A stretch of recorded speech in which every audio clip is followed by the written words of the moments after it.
What's going on, guys? It's your boy John the Liquidator coming back with another video. Look like Caitlyn Clark has made her first post of 2026. Guys, for this one here, we got to go all the way up to Iowa. Let's get it. Let's go.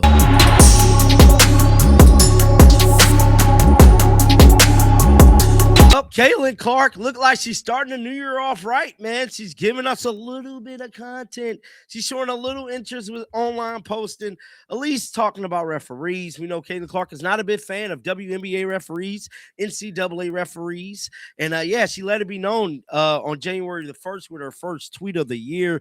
With that being said, we always got to kick the video off by talking about the CBA negotiations. So today, since January the 3rd, 2026, we have abruptly 6 days left before we get some type of new information coming out about the negotiations of the current state of the WNBA and their future. I made a video the other day, pretty much saying it's their funeral. I lost 25 subscribers. I'm not here to lose subscribers. I'm here to tell you guys the truth and bring you guys the news. Now, some of you guys want to leave, so be it, leave. We're going to continue to do other content over here. It's not just going to be the WNBA. So if you guys want to show interest in staying and watch the other stuff, be sure to stay. Unlike other people, I don't just do WNBA content.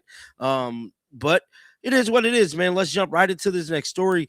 That is Caitlyn Clark tweet. So Caitlyn Clark made a post on January the 1st. It's crazy no one talked about this. It says Caitlyn Clark post, that charge would not remotely close to being a charge off. That post garnered 339,000 views in the last 48 hours.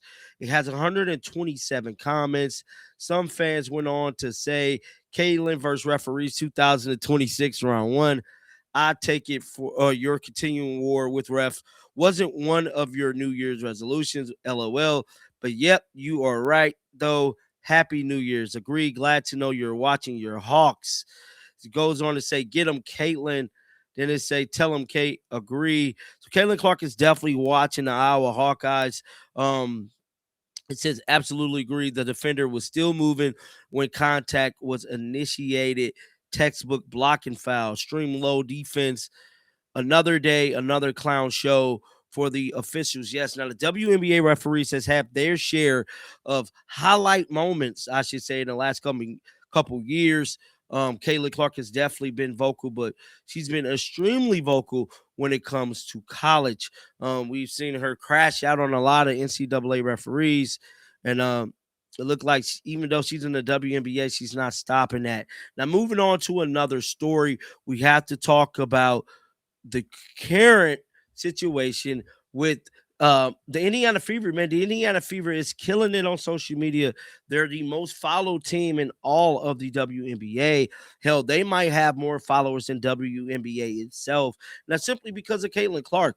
I know Paige Beckers has been garnering a lot of attention, but her star power hasn't translated to the mainstream fans. It's typically a lot of old guard WNBA fans that show a hardcore interest in the Paige Beckers, which I always say this, man. I never will down Paige Beckers. I never would say anything bad about her. I like her. I like her style of play, but she's no Caitlyn Clark when it comes to garnering fans and star power.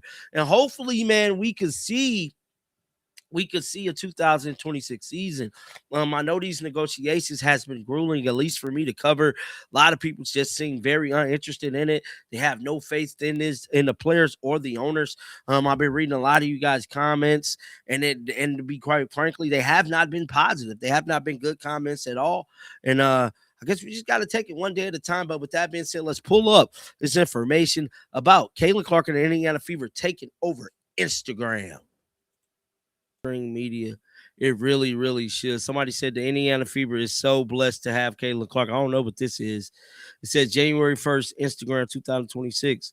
Wow. It says WNBA Instagram followers on January 6th. Indiana Fever currently is almost at 1 million. The Aces at 600,000. Chicago Sky 500. Los Angeles Sports 4.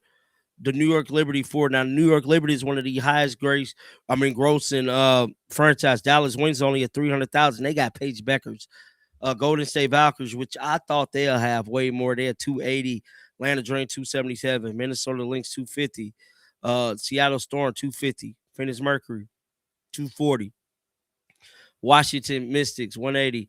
and the Connecticut Sun sitting at 127,000. Indiana Fever is definitely blessed to have her. This young lady, one commenter said, "Can't believe the Fever are almost at a milli." They're definitely hitting that this year. I don't know if they'll hit it this year, man. I feel like Caitlyn Clark got to come out and ball out for sure. She for sure got to come out and ball out. But the Caitlyn Clark Foundation, like I stated, second to none. It's just great to see her doing this stuff for the community, for the kids out there, man. And I just wish more people would do charitable work, because it just really uplifts your spirit. One of the kindest things you could do to somebody, well, for somebody is give back, giving back and happiness and just seeing people just doing great things, man. And I'm big on that, guys. I do a bunch of stuff here in my local city of St. Louis, too, with charity work. But it's just definitely something that I wish, more people do. But yeah, man, everything ain't got to be documented either. But guys, get down in the comment section. Let me know y'all thoughts about this. I guess I'll play a little Caitlyn Clark highlight clip. But definitely keep them bills on. I will be back with more videos. And until next time, man, shake the haters off. I'm out of here, baby. Peace out. All the attention that you've gotten. Yeah, I feel like at this point I'm pretty used to it, and I always tell people, like, I wouldn't want it any other way. Like, I'm happy to do media before every single game, especially when we're on the road. And there's a lot of people that maybe this is their first time getting to see us play, or all of you maybe the first time. Obviously, it's my first time in San Francisco, so I try to look at it in the best possible manner that I can, and it's still fun for me. And there's a lot of people that would want to be in my shoes and have those types of opportunities. And I think it's always good to remind yourself, like, there's always eyes on you. And I think my mom has always reminded me that ever since I was a young kid too. Like, even when you're a high school basketball player, there's young girls looking up to you and wanting to be like you. And you got to try to set the best example you can 100% of the time. And, no one's going to be perfect by any means. But I think just reminding myself of that, how grateful I am to be in this position. And, it is my responsibility to try to help grow this game and do it to the best of my ability. And, there's certainly days that are harder than others, but, at the end of the day, I just remind myself I'm very... Caitlyn Clark is